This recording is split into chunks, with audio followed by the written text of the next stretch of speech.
Hello, everyone. How's everyone doing? I think we are live. Yes, looks like it. So I can see everyone's names and stuff, but as you're coming in, if you can just say hi in the chat. Hi, Neil. Hi, Simon. Good to see everyone. One of the tastings we've been looking forward to for quite a while. We've had a couple of tastings already to start the year off. We started off with the Burns weekend, which was the Pickering's Gin on the Saturday. And then we did, Glen Turret for Burns evening, which was a fantastic one. Me personally, I was looking forward to this one at the end of the month, just to really finish off those January blues. We were expecting snow down this way in Hertfordshire, but we didn't today. So it did snow, but not really settled, but it's okay. I've got snow on the screen instead, so that'll kind of make up for it. But yeah, whiskey-wise, we got some great whiskies to get through. 2 or 3 of these I've tried, but the other ones I haven't. So I'm really looking forward to that myself. Jas is a little bit stuck behind at the moment. He's struggling to get in with his laptop. So I'm just going to do the introduction myself, and we'll get our 2 guests on today, who some of you may have remembered back when we did Nika, which I think was October, November last year. That's a fantastic tasting. So I know we're in for some good drams today. Quite a lot of you now, because I know I've been sending out quite a lot of tasting glasses and whiskies over the last year or so, have quite a few tasting glasses. So hopefully you've got some of the whiskies out, breathing away, ready to taste. Obviously try and keep yourself back from trying them until our guests obviously introduce them and bring them on, and then we'll get going. I've got my trusted little Nolan glass, which I got for Christmas, which I've been enjoying my whiskies in for the past. Well, actually, I've been drinking more. I find now that I've got this as a gift. I never used to drink at home, and now I find I'm having more drams just because it's there for the sake of it. So bad move on the missus' part, I think. But yeah, other than that, I think we shall get going. I just want to disappear just for 2 seconds. I'll leave you in the holding room here. I just want to make sure on our social media that no one's lost. Everyone did have an email link. My main concern is there anyone that was bought them as gifts, if they might be lost. So I'm trying to find where to watch us. So I'm just going to share the link to Facebook, and I'll be back in 2 seconds.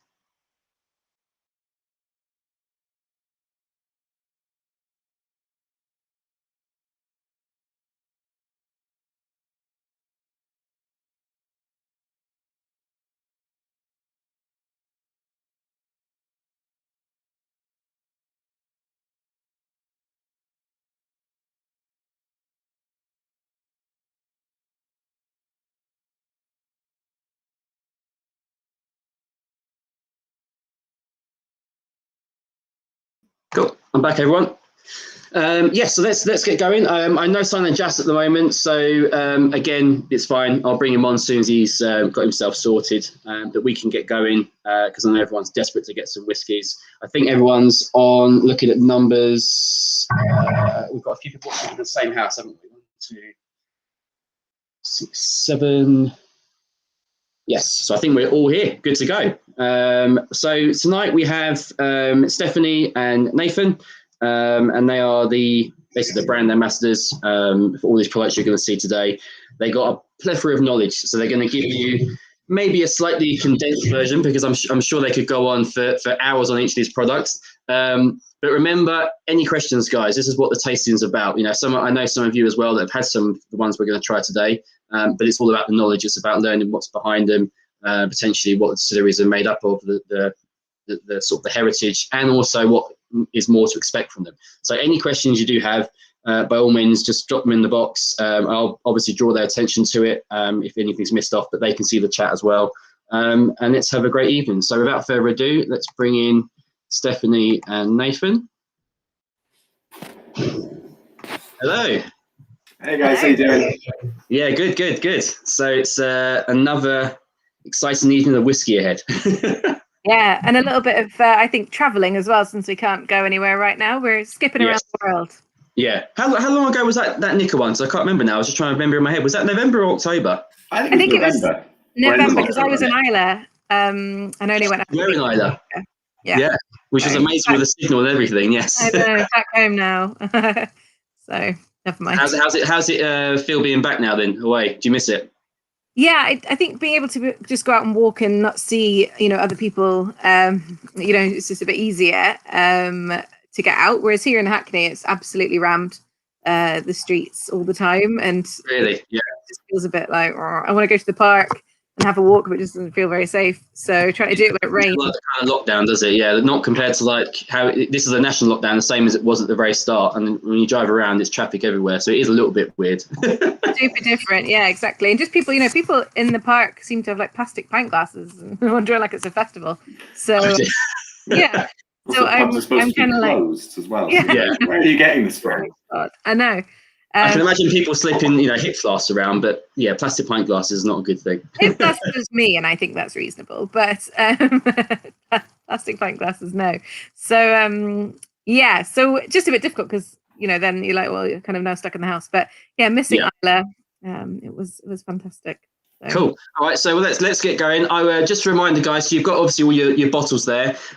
Just one thing I should point out, actually, I ran out of labels, funnily enough, and I didn't take into account Ryman was going to change their opening and close. So some of you may not have a label on the last bottle. So if any of you have a plain black bottle, that's number 6. So obviously the rest should be number 1, 2, 3, 4, 5. But the last one, a few of you may have a non-labeled bottle. That is number 6. Everything's in order this evening, so just follow the order. And you have got the scrolling bar across the bottom. So as the guys introduce the next whiskey, I'll update the scrolling bar. It always keep you up to date of what one we're tasting at the time and the bottle number. So yeah, let's get going. Amazing. Great.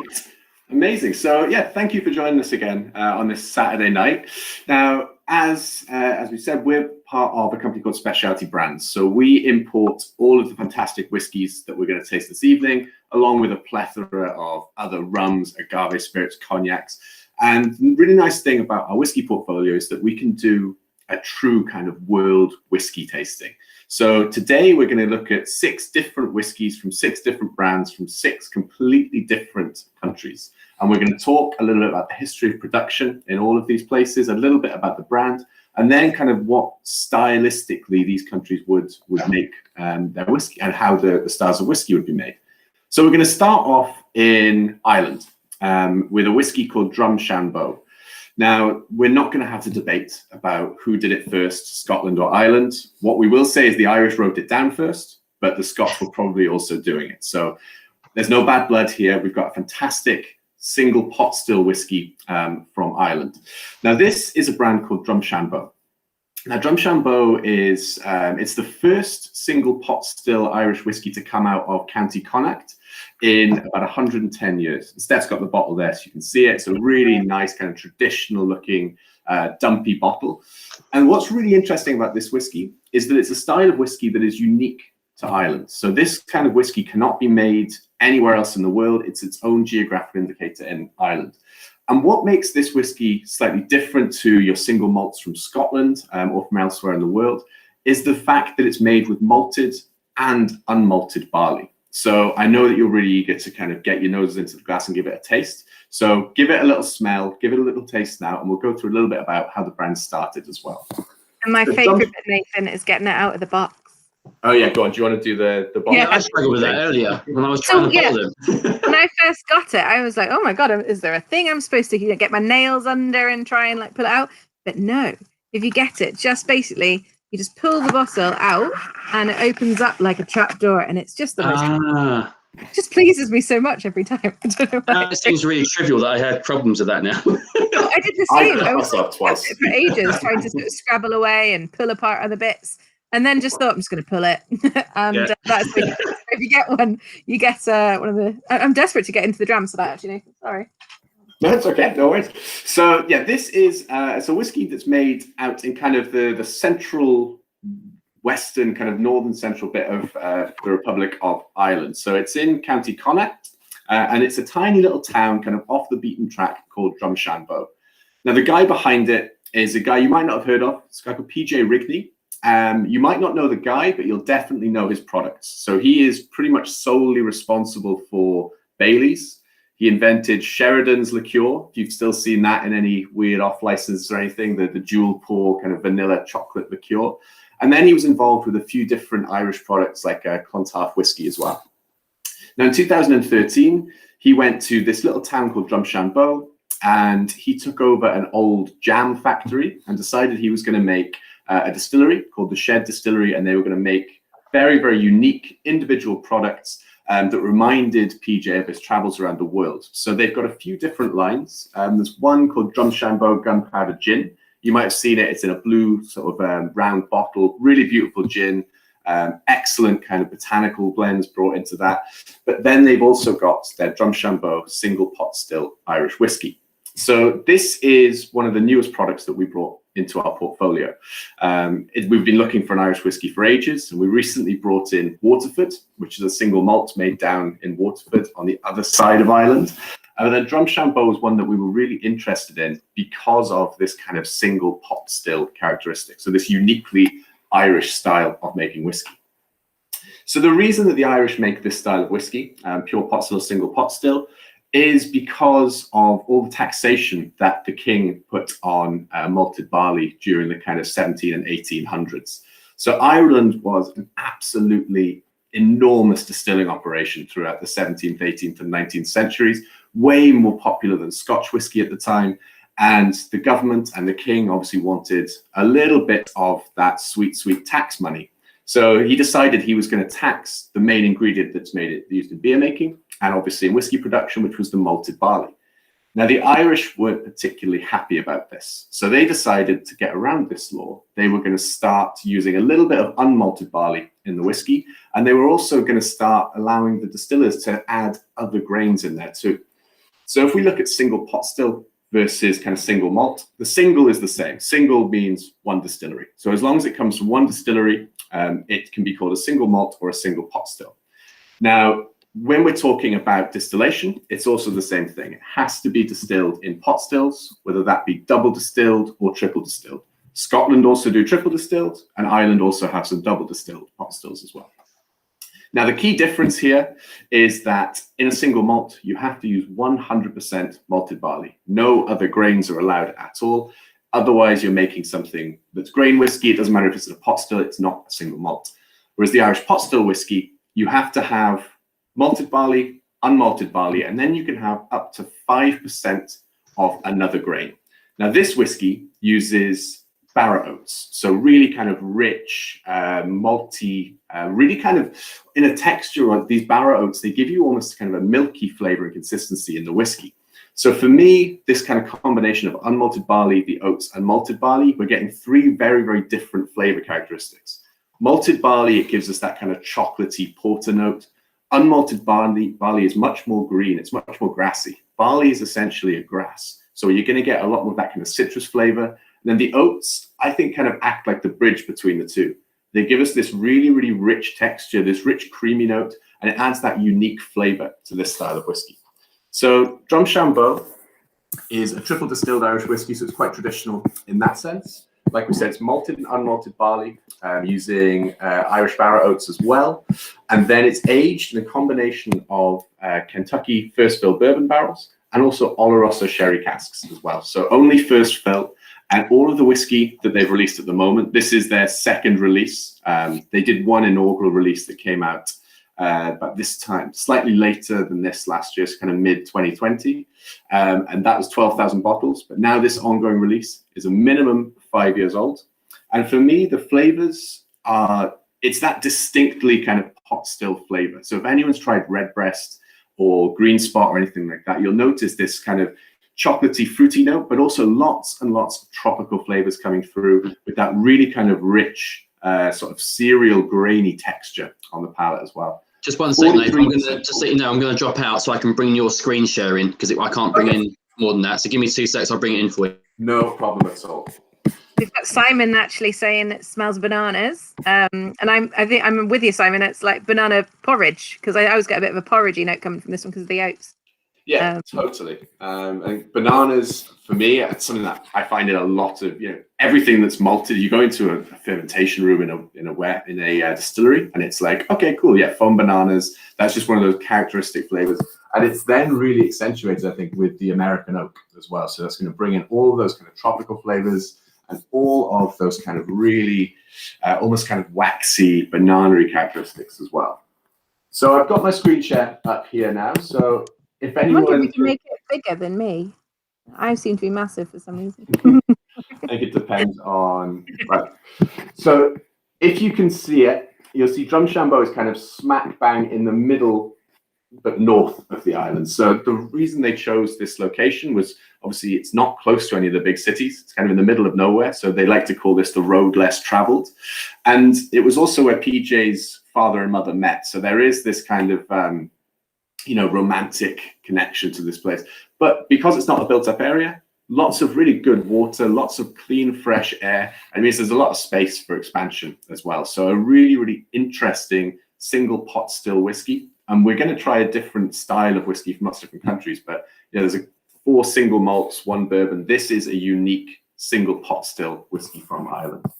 If anyone's got any questions as well, just jump on in. I'm conscious of time. I'd love to go into a full 2-hour presentation on this. But if you guys do have any questions. Coming in. People are picking out the grains and the honey, banana, sweet and fruity. So yeah, people are enjoying it, I think. Most people probably won't have tried this as well because it did just come out. So I think it's always quite nice to start off with something a bit new. And like we put it first because it's so elegant. It's so, so unusual with that bit of barley texture, the porridge oats texture in there. Yeah, I think it's a fantastic whiskey to kind of get your palate really energized. There's no peat in this at all, or turf as they call it in Ireland. It's just this kind of green, fresh, grassy, not quite breakfast whiskey, more into the kind of 11s whiskey, I would say. Rebecca's going for breakfast. She's like honey, grains. We got that. Okay, there we go. Perfect. So yeah, should we jump over onto whiskey number 2? If anyone's not got any questions on this. Yeah, I think let's do it. Good explanation of the Irish pot still there. I'm pour myself some whiskey. So we're now going to jump over to Kavalan. So we're going to get a plane, quite a long plane from Ireland over to Taiwan, and hopefully some of you might have tasted Kavalan with us before. But another quite new distillery, not quite as new as Drumshambo, but I think obviously the main difference here is going to be the climate. I'm not sure if everyone can see that wee map there. We've got an arrow pointing at Taiwan, just off the coast of China right there. But Taiwan actually is on the Tropic of Cancer. So it's tropical / subtropical. The line goes right through the island. So obviously much, much warmer than Ireland. And therefore the whiskies mature here a lot faster. It's 3 to 4 times faster than they would do if they were aged in Scotland or Ireland. So Kavalan set up their distillery, and they were kind of the first distillery, a whiskey distillery to be made in Taiwan, to be built in Taiwan. So a bit of a risky operation, a bit of a risky idea, because you're going to try and make some single malt whiskey in a country that's never made it before. But up until 2002, Taiwan had a monopoly on alcohol production, so only the government was allowed to make it. And in 2002, Taiwan joined the World Trade Organization, and suddenly they had to relax those monopoly laws, and independent businesses were therefore allowed to make alcohol. So immediately, a guy called Mr. Lee and his company, the King Car Company, one of Taiwan's biggest food and drink producing companies, they decided they wanted to build a single malt distillery. And it's quite a big, quite a big decision to make, like I just said. But the reason for this is actually Taiwan absolutely loves single malt. And if you look at the exports, the value, not the quantity, not the volume, but the value of exports to Asia, Taiwan is one of the biggest countries that we export to in Asia. Obviously, there's other countries importing a lot more volume of, let's say, cheaper whiskey. But Taiwan is all about the super premium luxe, delicious, quite expensive, and usually Speyside style kind of single malt whiskies. So them building a single malt distillery suddenly seems a little bit less of a kind of bolt out of the blue. So they started building their distillery in 2006, and they finished, 2005, and they finished it in 2005. And then they started distilling in 2006. So again, not been going for ages, but again, because of the climate here, the speed of aging, these guys are aging 3 to 4 times faster. Now, what we've got is a wee special one tonight, actually. We've got a little bit, we don't usually include this one, but we, thought we'd throw in a little one that's a bit weirder. So this is actually a port cask finish. It's called Kavalan Concertmaster. And they actually name quite a few of their range after sort of Viennese musical terms. So the classic is the standard single malt that some of you might have had in tastings with us before. And then this one is called Concert Master, and it's a port cask finish. So I can see quite a few people getting some, obviously seeing it's a bit darker in the note, darker in color, and also getting those orangey flavors. That's going to be coming through from that juicy port cask that they've used. And when Kavalan say a cask type on their label, it will be first fill. So again, you're going to get those kind of really rich, kind of potent, slightly spicy as well, obviously winter spices, kind of port nose happening. Excuse me. Yes, Anthony. Raisin as well. Absolutely. Great taste in it. So think of all your rich, porty flavors. So what they're doing here, they're making unpeated spirit. They don't actually grow much barley in Taiwan. They do a wee bit, but not very much. So they ship most of it over from Europe, come from France, it'll come from Scandinavia, it'll maybe come from England as well. They get it from malt houses. This whiskey is entirely unpeated, like with the last one, but it is a single malt, so it is 100% malted barley. Then they do all the fermenting, the distilling, and the aging over there in Taiwan. Now, they have to be super careful because, again, the temperature, it's really hot, really humid. So their fermentation, their yeast strains are designed to operate in warmer temperatures. They keep the fermentation cool so they don't make bitter flavors. Their distillation is all about focusing on kind of keeping those fruity flavors. Yeah, beautiful stills. Thanks, Nathan. Those are some really, really shiny stills. And actually, when you go and visit, even though after they've been producing for quite a few years, they're still that clean over there. I always thought these were new pictures, but absolutely stunning distillery.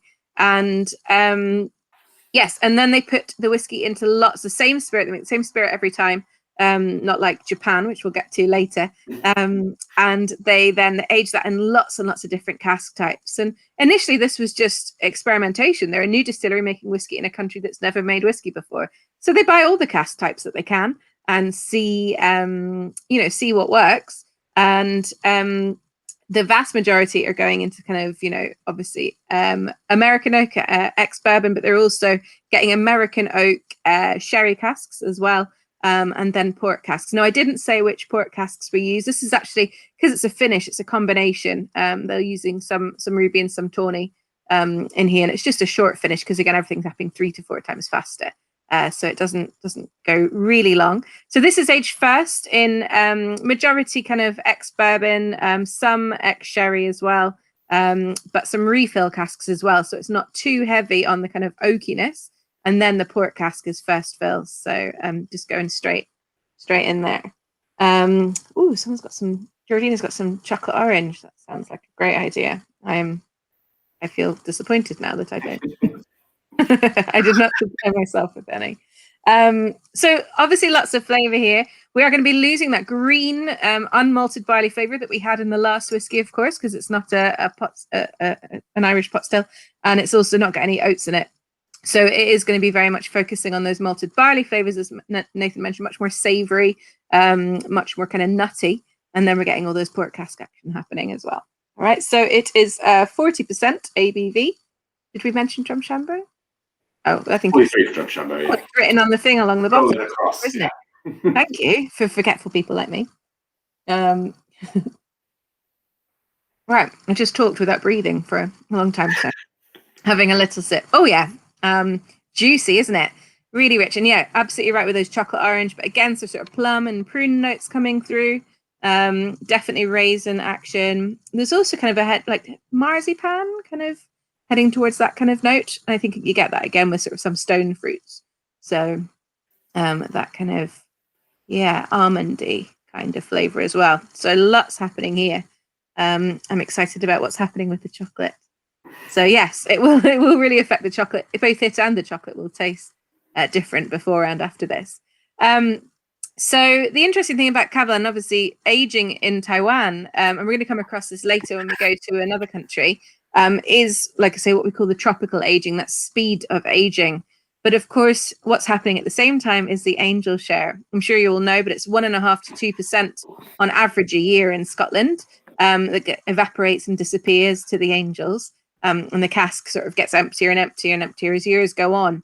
In the heat, if you'd sort of expect as a new distillery, things are aging 3 to 4 times faster. So you're thinking, okay, well, the Angel share might be 3 to 4 times more. It might be 6 to 8%. That seems a bit hideous, but okay, fine.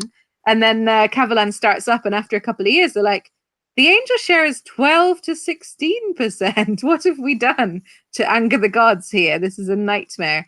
And it is just because of that extreme heat throughout the year that they're getting. And so pretty devastated. They have taken some steps to try and minimize that a little bit. They don't want to cool the warehouse down. They're not trying to make fake scotch in Taiwan. They are making Taiwanese whiskey.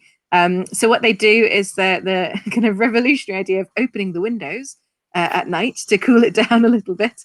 But they also spray water on the floor. And they have another part of this company is actually an orchid farm. So they use kind of misters.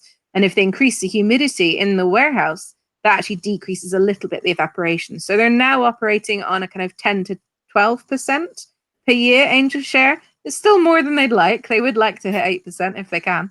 But of course, you can't really argue with the Angels. So that's they're just kind of dealing with that at the moment. If anyone has looked into the Kavalan range, it is pretty spectacular. There's a lot of them.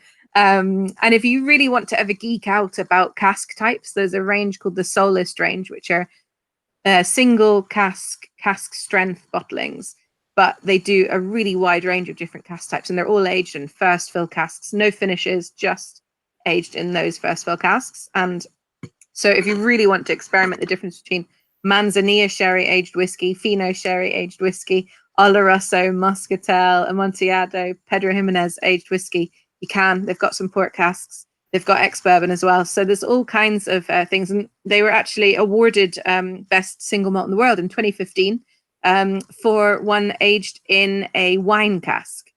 So a kind of shaved and toasted wine cask. And that obviously blew their minds, winning Best Single Malt in the World at the World Whisky Awards. But they've won, and then they won Best Single Malt the year after with Amontillado. So really worth playing around with the Kavalan range, the Solist range, if you can get a hold of them. So yes, hold on, let me just see what everyone's. Yeah, so Wee Bit of Water absolutely will, of course, open it up. This is designed to be drunk in hot countries, and hopefully everyone's really feeling how smooth it is, because alcohol is much more aggressive in warmer countries.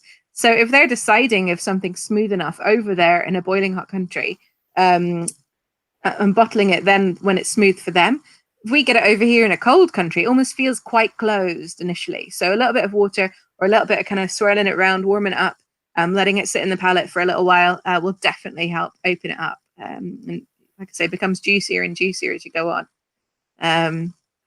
So yes, I think we'll do prices at the end probably. I don't know what the we'll get some official prices at the end.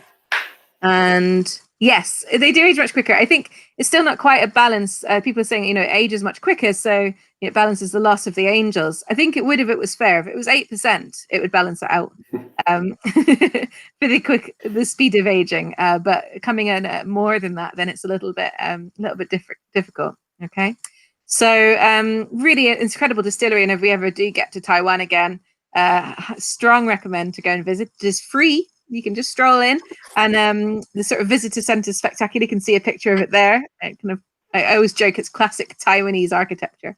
It's not at all. It's really well organized. They've got kind of a cafe and a bit you tuck the kids in, not to a barrel, but just to a play area, and then do a really, really good tour and tasting at the end. They've also got a blending experience as well, so let you try a few different cask types and mix them together and see what happens. So really spectacular. And then obviously you get back to Taipei and you eat all of the dumplings. So seems like a long time ago we were there now. I know. 2.5 years ago. It's a long time ago. And so warm. All right. I feel like I've tried to talk tons. Your turn again, Nathan. Hopefully everyone's going on okay with this Concert Master. Cool. I mean, I love Kavalan. I think it's definitely one of the dark horses. And I think when people see Taiwanese whiskey, they kind of just go, "Ooh, really? I didn't know they made whiskey." Well, they didn't 15 years ago. So some people always say Thailand, don't they? When they I think in my interview for this job, I said it was a whiskey from Thailand, and the directors of the company were like, "Is this a joke? Why are you here?" Luckily, I didn't notice it, so that was It would have been so awkward if you'd noticed. We just carried on straight through, and then he was so good.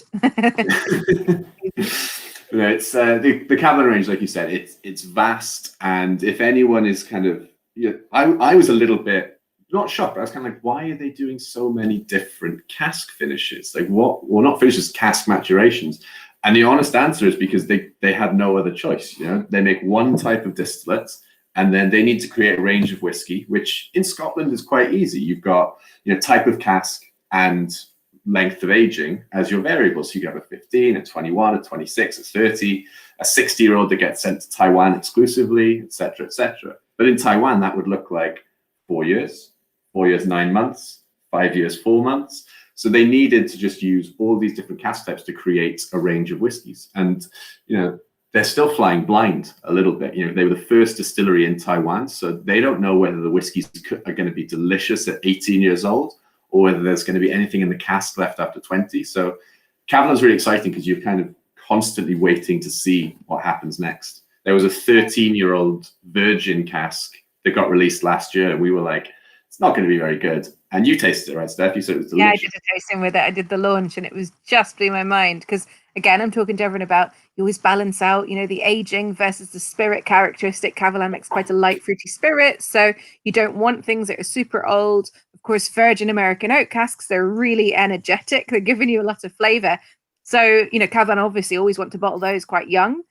And then I tasted a 13-year-old one. And I'm like, oh God, I'm not prepared for this tasting. This might be a bit concerning. It might be like licking the inside of a barrel. And the younger virgin oak casks that I tasted that were sort of 6, 7 years old had sort of started turning that way, and they'd stopped releasing them, haven't they? And then suddenly we get the super old one. I'm like, what's happened to you? And it's gone past it. It's gone past being dry and tannic and like licking the inside of a barrel and just developed this incredible, weird amazingness. And never anything like it. And also what's exciting about Taiwan is we're about to start getting the first PT releases. So 4.5, 5 years ago, they started getting some PT barley from malt houses in Scotland, and we're about to start getting some PT releases. So Nathan and I, a couple of years ago, we tasted some little sneaky cask samples, didn't we? Was it two and a bit years old at that point, I think? Yeah, and they were really good. Starting to see what they're going to taste like now that they've, ready for release and coming out. So, lots and lots going on. So, really great distillery to sort of explore and look into. And yeah, you're right. It's a bit like Bruichladdich when they first opened. There's all kinds of exciting ideas, and I think that's the thing when you're a new distillery. Particularly, there's no preconceptions as well. Whiskey coming from Taiwan. All good. So keep an eye out for as many different Kavalan releases as you can, and there's always fun little things that get released along the way as well. Okay, so for whiskey number 3, we're not going a million miles away, but we are going to change the style of whiskey that's produced quite considerably. So we're going to take a short little plane ride over to Japan. And Japan is probably, in terms of the world whiskies that we talk about, Japan's probably the most well-known. It's probably the one that has the most buzz. And among kind of whiskey geeks and whiskey connoisseurs, it's very much something that people have known about for a long time. But there is still a little bit of surprise to some people when they think about Japanese whiskey. I mean, when we kind of in the West think about Japan, we'd normally think about something like sushi and samurai and sake and stuff like that. Whiskey's not the thing that jumps straight off. Fuji, yeah, of course, and temples and all that kind of stuff. But the Japanese have been making whiskey for a really long time, nearly 100 years. But their kind of history with whiskey and how it got there is slightly different to a lot of the rest of the world. So when we talk about whiskey, we obviously think about Scotland and Ireland. We then think about maybe Canada and the US, and obviously with world whiskies, India and places like that, Australia, South Africa. And all of these countries have a few things in common, which mean that they're really, really well suited to whiskey production. Firstly, the main kind of carbohydrate or starch that these countries consume is cereal grains. So your corn, your rye, your wheat, your oats, your barley, all of those things would have been fermented into beer, and then some bright spark figured out that if you cook that and condense the liquid, you can get more drunk on spirits. And that's kind of where we get whiskey from. So, India, if we look at Scotland, Ireland, these cereal grain-based diets, they kind of infer what spirits and what beers are going to be drunk. Now, the Japanese didn't really grow these cereal grains. They grew rice. So from rice, they figured out how to make sake, and then they distilled sake into things like shochu and awamori, and they had other sort of potato-based and a few barley-based things as well. But whiskey wasn't something that historically they would have been able to produce because they didn't grow the materials. They were also, unlike most of the rest of the world, completely left alone by the British. The British didn't conquer them, so didn't have time to kind of put their distilleries there. And for a long time, actually, Japan didn't really have any Western influence at all. So when the Dutch, the Spanish, the Portuguese, and the British were kind of colonizing everything, Japan was quietly, shutting itself off from the rest of the world and just developing its own culture, which is why it has such a strong cultural identity today. So it wasn't until the middle of the 1800s that Western ideas and Western products actually got into Japan. And as these products started to come in, so, your gins, rums, brandies, whiskeys coming in from the UK, they would have got to Japan and people went mental for them. There was something that the Japanese had never tasted before, they'd never seen it before, and they realized that they had to have it, right? It was like the first time that I saw a bottle of sake. I've never tasted anything like this before. I've never seen it. I don't know what it says on the label. I must have it all. That's kind of how the Japanese felt about whiskey. And the types of whiskey that were really popular around the world at that time, like late 1800s, early 1900s, were blends. Blended whiskey was king back then. So you had, your Johnny Walkers, your Chivas Brothers, you had Cutty Sark, Old Parr. These were seen as the creme de la creme of whiskey. Super luxury products, and that kind of golden, or the thing that people wanted in Scotch whiskey, which was consistent. So consistency was king, and blends gave you consistency. Single malts weren't, they were run by farmers essentially initially, and these single malts would have been big and very bold and very kind of unattractive to the Japanese palate. So the Japanese fell in love with the idea of blending whiskey, and that is kind of one of the things that most Japanese distilleries today still focus on. So when we talk about production specifics at Nikka, we'll kind of go into a little bit about how they actually produce the whiskey. So obviously, whiskey fever is sweeping Japan, and all of the distilleries in Japan who are making shochu and breweries making sake, they want to get in on the action, and they decide they're going to make whiskey, but they don't really know how. So they approached it kind of like how a bartender would approach making a cocktail. So they took some of the things they knew, added spices, added herbs, added sugars, added coloring, and they're like, cool, well, this is whiskey now. It looks like whiskey, and they taste it, and it was certainly not whiskey. It would have been a rice-based distillate or something from potatoes. They didn't really understand this kind of new concept of distilling from different grains, and also they didn't really understand the maturation in oak, which is something that was very, not unique to whiskey, but if you look at brandies and rums and, tequilas, all of these things can be unaged. Whiskey, it has to be aged.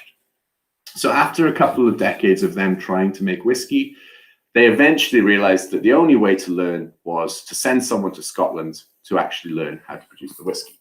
And the person they sent was a gentleman called Masataka Taketsuru. And he is the father of Japanese whiskey. And luckily for us, he is also the founder of the Nikka Whiskey Distilling Company. So Taketsuru was born in 1894. A really great time to be born, almost kind of like the baby boomers, of Japan. New focus on the economy. There's all of this trade going on. It's a really, really exciting time in Japan. And so Taketsuru is kind of born into a really good generation. His family made sake down in Hiroshima on the south coast of Honshu, the main island.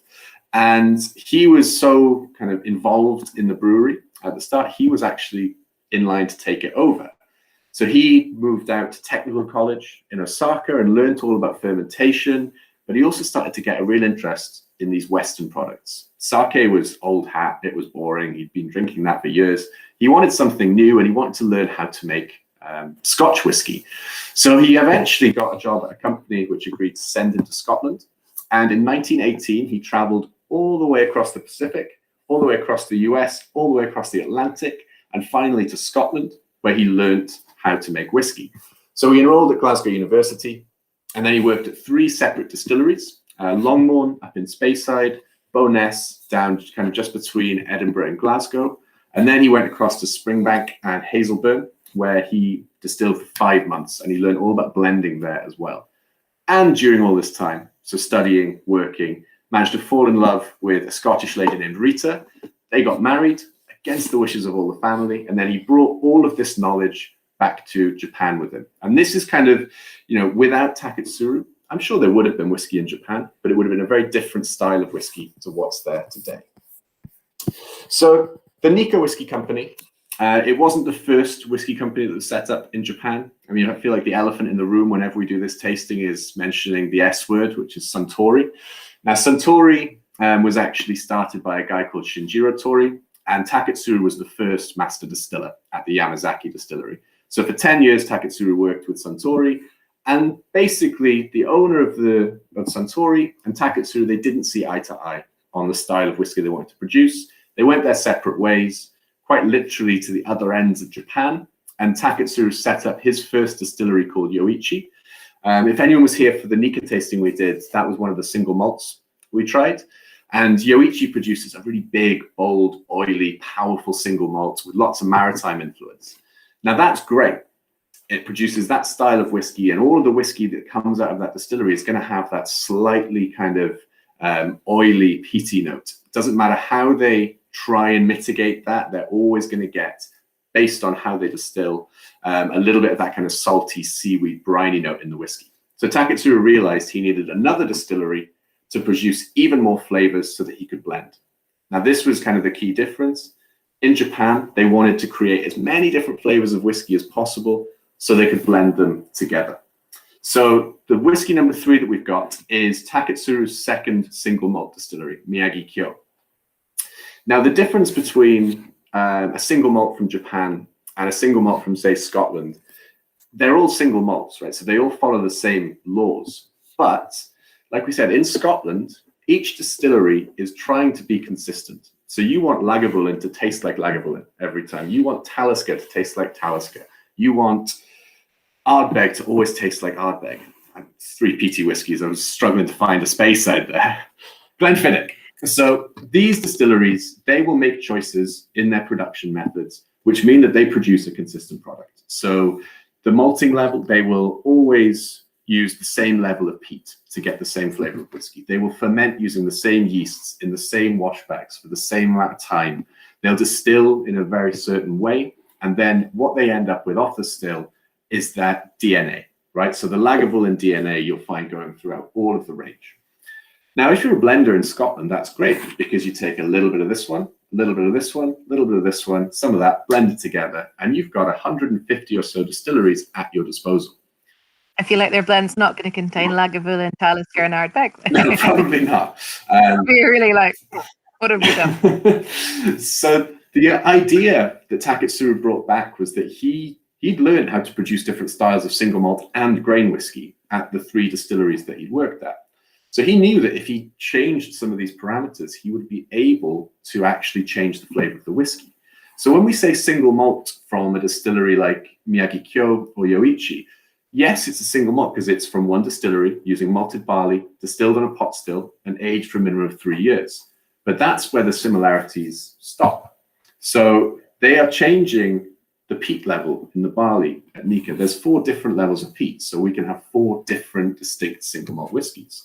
They use up to 10 individual yeast strains as well. They don't use all of them at the same time, but this just adds different combinations. If you change the fermentation time, a long fermentation gives you kind of more tropical, more kind of ripe fruit flavors. Shorter fermentation, more kind of savory flavors, and more of the more barley forward flavors. In distillation, you can take different cut points on the still. So you can create different flavors of whiskey based on how you produce. Now at Yoichi, there was at the start 1 pot still that was coal-fired, and that's why they always have quite a big, bold flavor. It didn't matter how light and fruity Taketsuru tried to make Yoichi. You know, he's using direct coal-fired stills, which are very difficult and very inefficient, but produce a really kind of unique style of whiskey. So the reason he opened up Miyagi Kyo, he made a slightly more modern style of distillery. So not direct heated stills, indirect steam heating now. So like our thermostats, we can crank it up 0.5 degrees. With a coal fire, you can add coal, you can take it away, right? So there's a much more precise way of distilling here.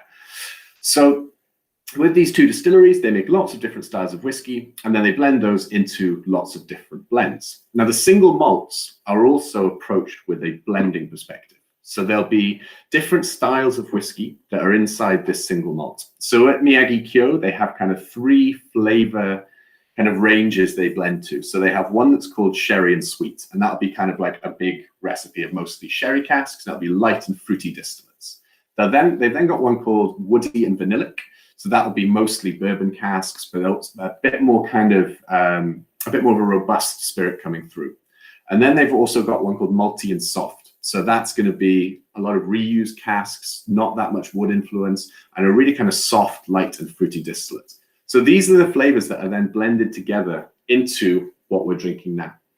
So this is a non-age statement single malt from the Miyagi-Kyo distillery. It's bottled at 45%. Now, the age statements that Nika had, we had to take those off the bottles in 2015. The reason being, they weren't making enough whiskey, or the whiskey they were selling was too cheap. The demand skyrocketed, and they were like, if we keep making this, we're going to run out and not have any product to sell. So they took the age statements off the bottles, and it meant they could then free themselves and still use older whiskeys. I mean, this isn't like a 4-year-old whiskey now. They're still using 15, 16, 17-year-old whiskeys to add that depth and complexity, but they're also mixing it with some slightly younger whiskeys to balance all of that out. And what we've got now is a consistent product that's not going up in price very much, and it's actually a single malt whiskey coming from Japan, which is getting rarer to see these days when you see a lot of the newer Japanese whiskey brands coming out. So Nika is, it's a really, really traditional company. Taketsuru learned how to make whiskey in Scotland, and they pretty much follow the same recipes that Taketsuru found back in Scotland 100 years ago.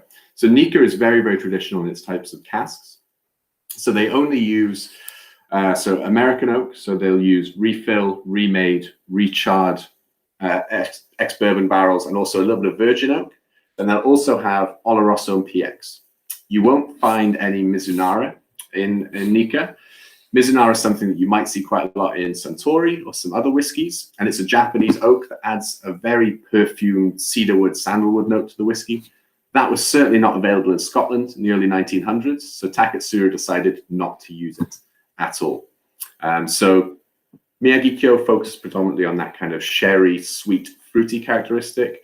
For me, it's got this really nice green, grassy springtime flavor. I've got some pictures of the distillery here. So you probably can't see it, but it does look a lot like Scotland around here. I mean, Steph's got the story of when she first went, it was raining sideways, so it was a lot more like Scotland at the time. Yeah. But the style of whiskey they make at Miyagi-Kyo, it's kind of the opposite to what they have at Yoichi. Yoichi focuses on the maritime, the big, the bold, the oily, and the peaty. Miyagi-Kyo, it tends to be a bit more space-side in its character. Light, fruity, easy drinking. And you can see by having these two opposing distilleries, by blending them together, you can create flavors that you can't find in one or the other. Now, this is the whole kind of philosophy behind Nika. So obviously on a Nika tasting, we would do a deep dive into all the other types, but obviously we're a little bit not pushed for time, but I can't spend 3 hours talking to you about Japanese whiskey today. We've had some good tasting notes come in. I grabbed the wrong one from the cupboard. I've got a Yoichi sitting behind me, which is why I haven't bought any. I'm devastated. I'm tied to the laptop as well, so I'm like, oh no. So yeah, that'll teach me grabbing whiskey out of a dark cupboard. But yeah, people are saying they got honey and banana again. People noticing that tiny little hint of peat in here, which of course is coming from some of those peaty distillates. But they're not very commonly used, are they? And getting a lot of the wood, chocolate, apple pie, some great tasting notes, and spice, and yeah, juicy. Yeah, Neil was joking about the peat bomb that you were potentially making up. Yeah, that would have been. I mean, I would definitely drink it. That I would try that. Yeah, compass box or something like that. Yeah. Anthony's got the special ones from the distillery only fellas. See, I forgot exactly what ones Miyagi Kyo did, and I was looking at my shelf. I'm like, do I still have those? Yeah, malty and soft, woody and vanilla, Yeah. cherry and sweet. Peaty and salty is the one. Yeah, that's the Oichi one, which is absolutely delicious. Yeah, that's Still got a amazing. bottle of that squirreled away. And yeah, we've got Simon saying licorice, vanilla, sawdust. Yeah, really good. Absolutely delicious. I mean, for me, Miyagi Kyo and Nika in general, this is kind of what made me fall in love with Japanese whiskey. And so I've always got a soft spot for any of the single malts from Japan. And people are always like, oh, well, do you miss the old age statements? I'm like, yeah, just like we all miss 60s Bowmore. But that doesn't mean that these non-age statement releases aren't absolutely delicious. And I think for the price, Miyagi Kyo is one of the best value single malts on the market of any region. I always say it's one of my favorites as well, because I'm an Isla girl. I like smoky, and Speyside quite often not really, I don't find some of them that interesting. And then this one blows my mind every time. Yeah, it's unbelievable. And it's quite nice to have this kind of in the middle of the tasting, because we've tasted 3 very, very distinct styles of whiskey from 3 very different countries. And so when you taste the single malt in the more classic way, in a way that's almost, it's not done in Scotland anymore, it kind of ties the first 2 back together. But yeah, I think the next whiskey is going to be another complete departure. We're changing grain, we're changing countries, we're changing casks. So we're going to move on to Michter's American whiskey now. Get another plane, a big plane again. Yeah, so you can either cross it the Atlantic way, which would take you a lot longer, or you could fly across Hawaii and make a stop there. It'd be nice to travel again. I would do that. That's what I would do. Yes, exactly. I mean, so Michter's is there's a range of different whiskies that Michter's make. You can see the photo here. These are kind of the 4 from the US #1 range. Now today we're going to taste the Michter's Kentucky Straight Bourbon. Now, bourbon whiskey is very, very different to single malt. Now, when we said single malts and pot stills, we're talking about only pot still distillation. We're talking about minimum maturation of 3 years. Bourbon could be matured for 30 seconds if you want it to be, as long as you put 30-second bourbon on the label. Not many people are willing to do that, though. And then obviously the main thing that we're changing here is the grain that it's distilled from. Now, America's got a fascinating history with whiskey. And you've got to remember, America is a relatively new country. So, when we think about single malt whiskies from Scotland and Ireland, we're talking about distillation that goes back nearly 1,000 years. Now, in the rest of the world, there was also distillations happening, right? So in France, there was brandies. In Germany, there was sort of rye distillates and eau de vies. In Poland and Russia, there was vodka. There was aquavit up in the north. So every country around Europe and around Africa and Asia had their own distillation and their own kind of rituals and cultures of drinking. Now, America is a nation of immigrants, and these immigrants come from Scotland, Ireland, France, Spain, Italy. So when all of these cultures got to America, there was almost kind of this mishmash of distillation, because obviously that's the most important thing you need to do when you go and settle. You need to figure out how to get your alcohol seriously, because it's safer than water. So a lot of these kind of people ended up, in the US, and a lot of the Swiss and the Germans ended up growing rye and then distilling rye. And eventually, when people made it down into Kentucky and Tennessee, corn was the grain that was easy to cultivate, and it was the thing that gave them such a sort of rounded spirit, and it could feed them as well. Rye is a bit of a bugger to ferment and distill. It's very gluey and goopy. If anyone's tried to make rye bread or rye sourdough bread and it's ended up like a hockey puck, then that's exactly what distilling rye is like. It's an absolute nightmare. So rye was kind of the initial spirit of the Americas. You think about Pennsylvania, Virginia, Maryland style rye, but now bourbon has pretty much become the spirit of the US. So Michter's did also start, Michter's can trace its heritage back to a distillery that made rye whiskey. And it was a distillery in Pennsylvania that was set up in 1753. And this guy that set it up was a Swiss guy called John Schenk. He made rye whiskey. So he would have grown rye back in the old country and knew he could distill it. And so set up a fairly lucrative rye business. And he sold rye to people like George Washington, just to name drop a few. And his family made rye in this distillery for about 100 years. The distillery changed hands to another family called the Bombergers, and then they made rye whiskey there for another 100 years. And then Prohibition gets its talons stuck into the US and World War II, etc., etc. Suffice to say, the distillery didn't do too well. And then someone bought it in the 1950s, a guy called Lou Foreman, and he decided to name the distillery after his two sons, Michael and Peter. So we get the MICH from Michael and the TER from Peter, and that sort of is where we get the Michter's name from today. So Michter's, during Lou Foreman's tenure, it was massively upgraded from the old style of rye whiskey distilling. There was a lot more experimentation, a lot more kind of focus put on being a great distillery, not just creating rye, but also looking at the process and looking at some other grains as well. So he started playing a little bit more with corn, and they actually released a whiskey called the Sour Mash, which was, in the 60s, 70s, and early 80s, was a really sort of well-respected American whiskey. But then, Tom Cruise comes along in the early 80s and starts making cocktails with vodkas and gins, and whiskey kind of falls out of fashion across all of America, and globally whiskey has a bit of a downturn as well. And so Michter's, as it was then, declared bankruptcy in 1989, and then it was down to the current owners to restore it and to rebuild the brand. So currently Michter's is owned by the Magliocco family. The Magliocco family has been importers and kind of distributors of alcohol in New York for about 100 years. They've set up a company called Empire, which is the biggest distribution of alcohol in the kind of northeastern seaboard. And they've got a little company called Chatham Imports, which kind of works a little bit like specialty brands. They've got a lot of niche stuff, a lot of cool stuff. And Joe Magliocco and the Magliocco family, Michter's was one of their favorite products. Now, all of a sudden, Michter's has gone bankrupt. They can't find it anymore. And Joe really wanted to reinvigorate this brand, restart it, because he believed it was a true icon of American distilling. So there's a few things they had to do to kind of resurrect the brand. Firstly, they chose a different location. So I'm not sure if you can see the map there. You can see Pennsylvania, which is this big square state here. Now, that was distilling country for a long time.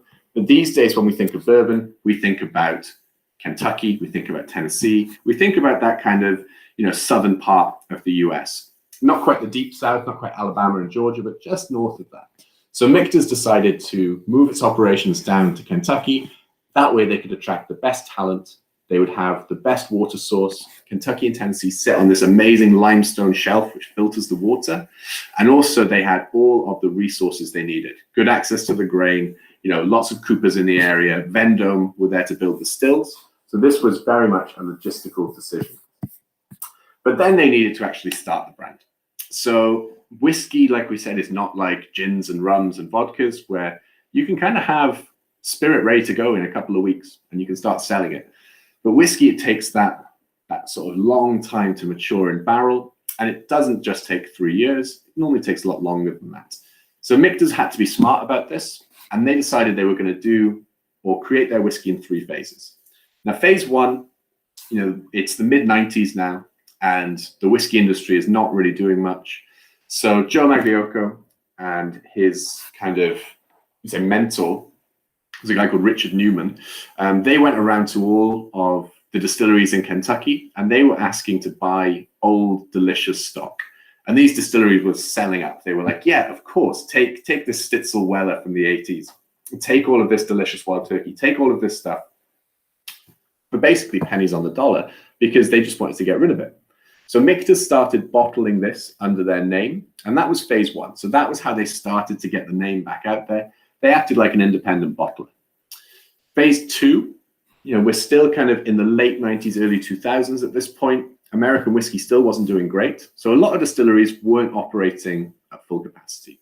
They were kind of there, hanging out a little bit, maybe distilling on a Monday, Tuesday, and then maybe fermenting over the weekend or something like that.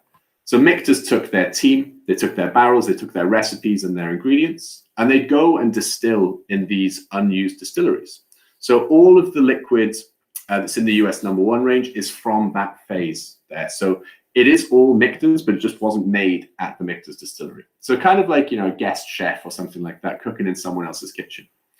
And then in phase 3, In 2015, this is where they built their distillery just outside Louisville in a little suburb called Shively. Now, the goal is that in sort of 4 or 5 years' time, every drop of US number one will be distilled at that Michter's site. But it does take a little bit of time to catch up with everything. But this is kind of the 3 phases of Michter's. And we're very open about this. If you have Michter's 25-year rye, if you can find it, and if you're lucky enough to taste some, that was absolutely not distilled by Michter's. That was bought from a different distillery, but they were looking for super high quality distillate. So you can go into a rabbit hole on message boards and try and find bottle numbers of where people think that the old Pappy Van Winkle Stitzel Weller 1980s releases are from. It's going to be delicious wherever it's from. So if you do find any of these old unicorn releases, I would recommend searching them up. So the bourbon that we've got, it's the US number one Kentucky straight bourbon. It is bottled at 45.7%. And a lot of people say, why 45.7? The honest answer is because it was tastier at 45.7 than it was at 45.6 or 45.8. So Michter's are sticklers for quality. They will not release things if they're not ready. They will not cut corners on any of their production, and they spend an absolutely ridiculous amount of money on their barrels. American whiskey, it's not like Scotch whiskey or rum or Irish whiskey. The barrel is the thing that gives you 100% of the color, because you can't add coloring to bourbons and rye. And it's also going to give you about 3/4 of your flavor as well. So the barrel is the single most important thing. Obviously, your distillate has to be important. So you can't have bad distillate and put it in a good barrel and expect amazing things to happen. So it goes without saying that the Michter's distillate is fantastic, but the barrel is where they put most of their money. Now, Michter's don't do anything that's really proprietary. They're not secretive about all these processes and extra steps that they do. The reason they do them is because they believe it makes a better whiskey. The reason a lot of other people don't do them is because it costs a lot more money. Now, Michter's, like we said, are owned by a family. There's no shareholders. These stocks aren't being traded on the stock market. Basically, Joe Magliocco does not need to go into a boardroom and explain his decision to release a 37-year-old bourbon because he wants to. His shareholders are him and his 2 brothers. So he has complete control over the quality of the liquid. So a lot of the things that they do, it's things like, looking at the wood for the barrels. Now, to make a barrel, you need barrel staves. Now, a lot of distilleries will just buy barrel staves or buy a tree, cut it into planks, and then dry it out for a little bit. And when you're drying the barrel staves, you're really trying to remove a lot of the green flavors. You don't want those in your whiskey, so you're trying to get as much of those out as possible. Now, a lot of distilleries will chuck those staves in an oven and kind of steam them and try and clean them, and they're not going to be as good as staves that have dried naturally. So Michter's will, keep their staves outside sometimes up to 5 years. So that's 5 years after buying the wood, just having it sit in a lumber yard before they actually use it. Now, Like all aging of these, the wood before you age the whiskey. exactly. So we always talk about like tequila, where it takes 8 years for the agave to grow. I mean, Michter's has 5 years, or the tree's got to grow for 100 years. Then you've got 5 years after it's cut down, and then it's put into, it's made into a barrel. And then, the whiskey then ages in it. So they spend a huge amount of money and time preparing for this. Now, it just means that they have better quality wood for their barrels. So, the whiskey that's going into it is going to be treated to almost the best spa day ever, almost. So it's got all of the good stuff in the wood. And because the wood's drier, the spirit's going to penetrate a bit deeper. Now, on the front of the bottle, you might see small batch as well. Now, small batch became a big term in American whiskey about 10 years ago, when everyone was like, hang on, could I call my whiskey small batch? And that's going to be a really cool marketing thing. Yeah. Or handmade. Yeah, handmade, craft, small batch. So you saw a lot of distilleries chucking small batch on the label. And realistically, small batch doesn't mean anything. There's no legal definition of what small batch is. Jack Daniels or Jim Beam could put small batch on their bottles. Now, those are certainly not small batch. They're super high quality and super consistent, but they're not a small batch whiskey. Michter's put it on because they believe they are a truly small batch whiskey company. So anything that's bottled as small batch, Michter's they've got marrying vats where they dump the barrels, and these marrying vats only hold a maximum of 20 full barrels of whiskey. So that means that every bottle of Michter's straight bourbon will be a maximum of 20 barrels vatted together. So each one of those barrels is worth 5% of the overall liquid in the bottle.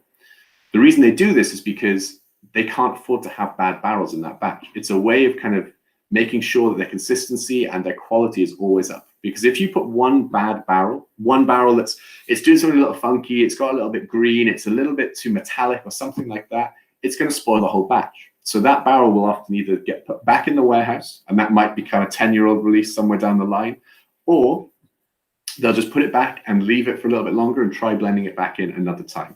So this small batch with Michter's is something that they really, truly believe in. Now, in terms of flavors on the 10-year-old bourbon, I always like to say this to me tastes like the most bourbon-y bourbon ever. So you get those classic bourbon notes, right? So vanilla, cloves, cinnamon. You get a lot of that nutmeg spice. You've got all that sweetness and richness from the corn. And that's kind of what everyone expects a bourbon to taste like. And it definitely smells like that. But there's some where you smell it, you're like, oh, this promises me the world. And you drink it, it's a little bit watery, a little bit flabby, and it's just not as powerful as you want it to be.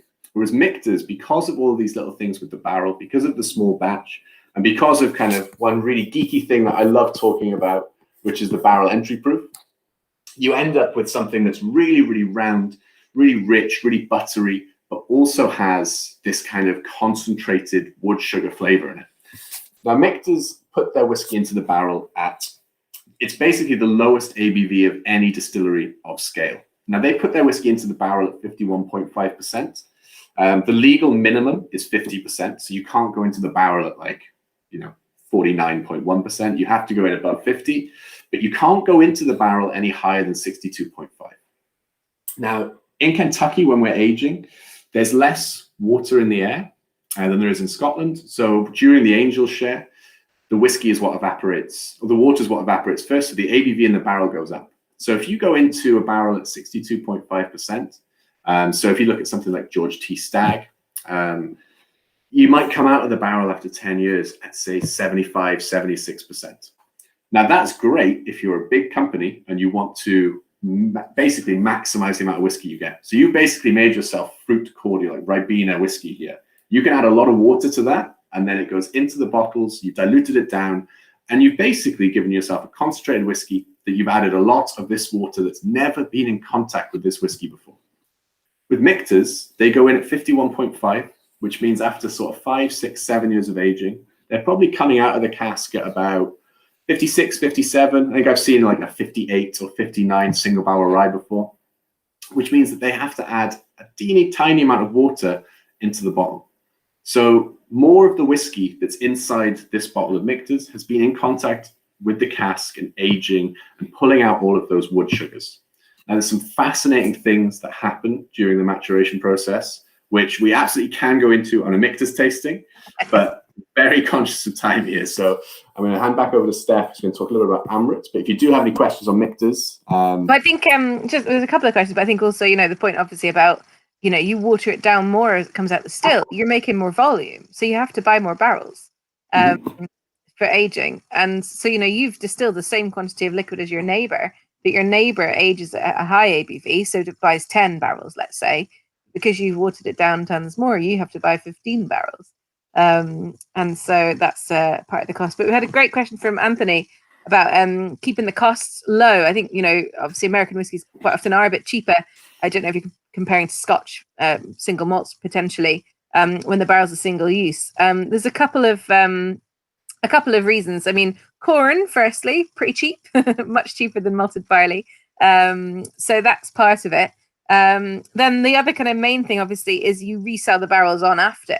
And I'm not sure if this is true. I always say this is a bit of a, I think it's a bartender rumor type thing. And Nathan might know, actually. But the story used to be that Jack Daniel's actually covers all of its costs by selling its casks on to other distilleries, so Scotch distilleries or rum distilleries or Japanese whiskey distilleries, for example. And then, so every time you buy a bottle of Jack Daniel's, that's pure profit. I'm not sure if you know if this is vaguely true, Nathan. We can kind of work it out. So the going price of an American whiskey barrel is $100, right? So sherry butts normally cost about £1,200, port pipes about $1,500, but an American whiskey barrel broker makes $100 on a barrel. Now, I've read a statistic where it's like it costs $110 to build it, and then obviously when you sell it, you make a loss. But I could imagine Jack Daniel's selling enough barrels to completely cover the cost of everything. When they have their own cooperage as well, right? So they're not paying, they'll be probably paying, a little bit cheaper for their casks potentially, just because it's all done in house. They can huge economies of scale. So Anthony, that's pretty much how how American whiskies are. They're also often a bit younger, so your sort of standard supermarket, let's say, American whiskies would be kind of 4 to 6 years old, and then these guys, these are also kind of 5.5 to 8. But obviously these guys are using casks that make them taste a lot older. So that's part of the reason as well. So hopefully that has helped. Yes, so we'll jump over to India now, shall we? Indeed. Another glass. Okay, so we are going to get another plane back across. We go across the Pacific again. I'm not sure what we're doing now. We're not doing a very efficient. Africa, wouldn't you? And then kind of go across. We're using a lot of extra airline fuel. Maybe should. Yeah, this would be terrible for the environment if we were actually traveling this journey. Well, anyway, at least we're not really doing it.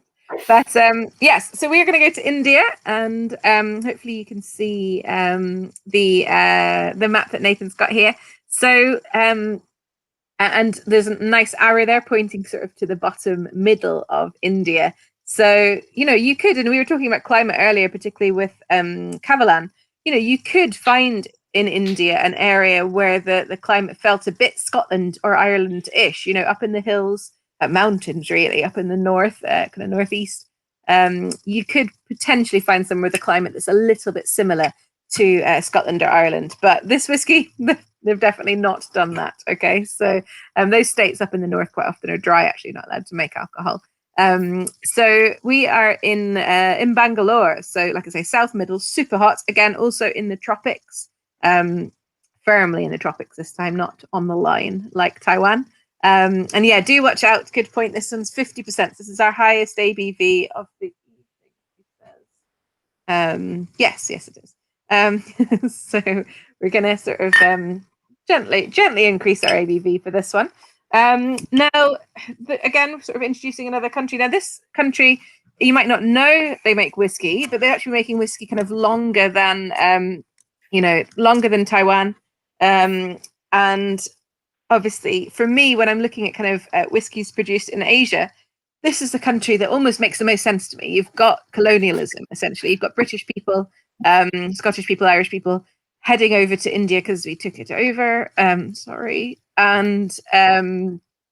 And obviously then when you colonize somewhere, part of the point of having a colony is to sell them your stuff. Okay, you want to increase your exports, and it makes you at home more rich. And so you encourage them to like your stuff that you make, and then make them want to buy it, and don't let them make it themselves. That's part of the point. Okay, so that's kind of what we did with India. We encouraged people to like the whiskey, but we did not let them make it. And then India became independent in 1947. This distillery was built in 1948. So you can see how much our job of making people like whiskey had worked. They were like, the instant we are allowed to, we are going to build a distillery. And so, yeah, set up by this guy. Nice picture. Thank you, Nathan. Who also, had got a bit of, a bunch of farming land, but also kind of production experience, let's say, kind of like a lab as well, making other things. So they built a distillery just on the outskirts of Bangalore and started making spirit. Now, initially, they couldn't really make whiskey. They started off by making things using the local kind of crops. So you've got sugarcane and you've got lots of fruit. So they started off by making brandy and then making rum. And then started making what we're going to call whiskey with this kind of symbol around my face. So there are not very many laws in India about what whiskey needs to be. And so they started making kind of vaguely grain spirit, but, not sticking too strongly to the rules, maybe mixing in some rum or some sugarcane, depending on what they had, lying around, and calling it whiskey. And that was fine. That's not illegal. And that is what they're allowed to do. And if you go to India and drink whiskey, some of the largest brands of whiskey in the world are Indian whiskies, but they're all made and drunk in India because they can't be exported because no other country would call that spirit a whiskey. I have tried them. Some of them were better than others, and some of them made hangovers quite interesting. But in the 1980s, the company started sort of going, well, hold on, we think we may actually make quite a good whiskey. We can export it. Why not?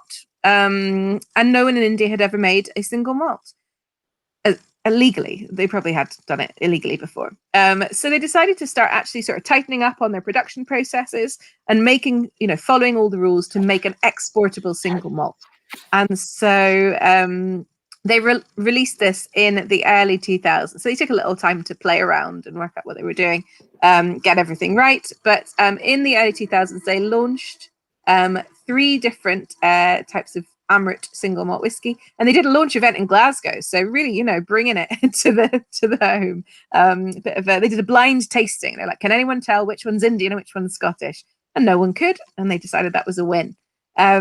So ever since then, they have been making kind of really incredible single malts and lots of kind of experimentation. These guys also quite love seeing what the rules of single malt are, rules at the Scotch Whisky Association are topical right now. Maybe the Scotch Whisky Association has cracked down on a Scottish distillery doing something. And so these guys will try and work out, how to sort of play with that rule a little bit and just see what flavors they can come up with. Now, one of the main things about these guys is based in India. They are using Indian barley where they can. And Indian barley does not grow much in Bangalore. Again, it is roasting. But up in the northeastern areas where the climate, like I said earlier, is a bit more temperate, they grow tons of barley, and actually known as the breadbasket of India, as the Punjab and the Rajasthan region, the foothills of the Himalayas. So really kind of incredibly beautiful area, and tons of barley. Now, the really interesting thing about this is it's different barley from what we grow in Europe. European farmers have spent the last couple of thousand years unnaturally selecting our barley that we grow to give us a really good yield when we're making beer, when we're making spirit, when we're making bread, we're making flour. Okay, we want bigger grains. We want them to have more of the middle bit, the central part, which is all your floury, starchy bit. Whereas in India, they grow essentially the ancient version of the grain. And it's called 6-row barley. So on each stalk of grains, you have 6 rows of grains on there. So lots of grains, but they're all teeny tiny because they've not got much space to grow. And then what you grow in Europe is called 2-row barley. So for each stalk, you've got 2 rows of grains. So there's less of them, but they are much fatter and you get a lot less husk. What it turns out, though, is when you ferment, husk gives you flavor, delicious flavor. So the 6-row barley actually gives you lower yield. Fine, not great for the accountants, but tons more barley flavor. I think someone mentioned that they were smelling barley kind of nose on this one. So lots and lots of flavor coming through on here.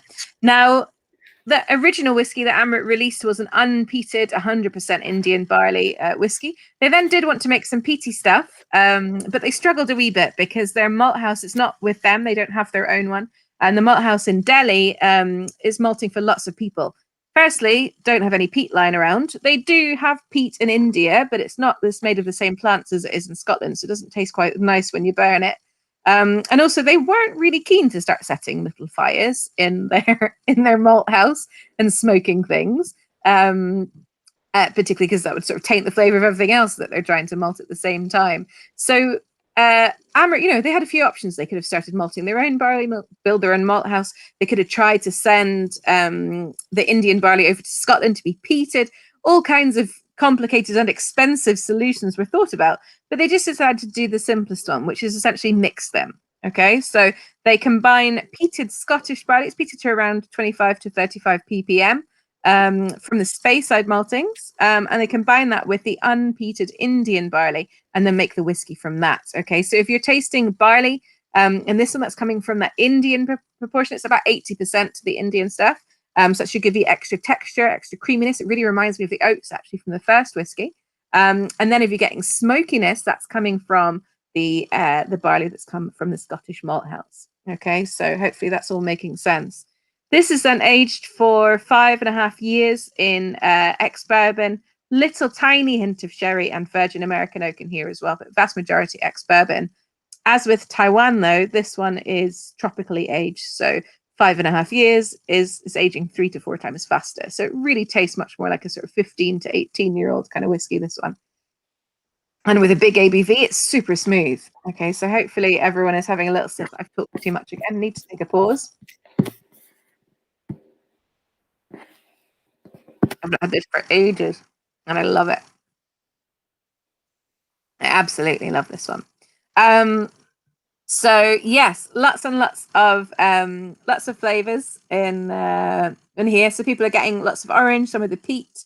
Oh yeah, lots of orange and the barley as well. Good. Just scrolling through what people are saying. Yeah, so tons going on in this one. This is one of the most complex whiskies we have, and I think, and that's why I love it so much. I love the unpeated. I love their standard single malt because that taste of the 6-row barley is super unusual. I'm not sure if anyone's had the Bruichladdich Bear barley, and I think also who is it? We do, and Aaron do one as well. So some people in Scotland have started playing with this ancient version of barley. They grow it in Orkney. And if you go to Orkney on holiday, like I did a couple of years ago, you get a sort of special barley bread and you taste the barley. You go to the mill if you like. It's actually a brilliant tour. It was raining, so I sort of dragged my other half, who was not keen on the idea, and then we got in there and it was absolutely brilliant. But yeah, so you can sort of play around with this 6-row barley in Scotland. It's not done very much, like I say, lower yields. You're not going to sort of get too many Scottish distilleries that excited about that in the old days. Obviously, some of the smaller independent companies are able to do it, which is fantastic. So I love the unpeated, but I'm an Islay kind of girl, so the only way that could be better is to add some peat smoke into it, which is Amrit Fusion right here. So this is their flagship whiskey, and this was awarded actually a few years ago, third best single malt in the world, which again, these guys were just blown away. It is on a farm just outside Bangalore. I'm not sure. I think Nathan showed a picture of the distillery earlier. It is not a pretty building. We had the beautiful images of the Cavalan distillery earlier. Looks like the watchtower of prison. Yeah, or really cool, like a school, like a youth detention center type thing. It doesn't look like nice things are happening inside, but no. But they've actually expanded recently as well. So they've got another bit on the back, and that's a big new shiny bit of distillery, which is really exciting. And then if you go around the outside, there's beautiful fields. And mangoes being farmed and bananas being farmed, and they've got their own sort of spring with water coming out of it. So it's a lovely, lovely place. But yeah, I just think that, like you get these idyllic, beautiful distilleries, and this one is it's a hot country. It's very functional. But the whiskey is absolutely incredible. So yeah, tons and tons of flavors. And hold on, let's see what else is happening. Yeah, so people are getting a little bit of the sherry. There is quite a lot of juiciness in here. And yeah, marmalade fruitcake, really good.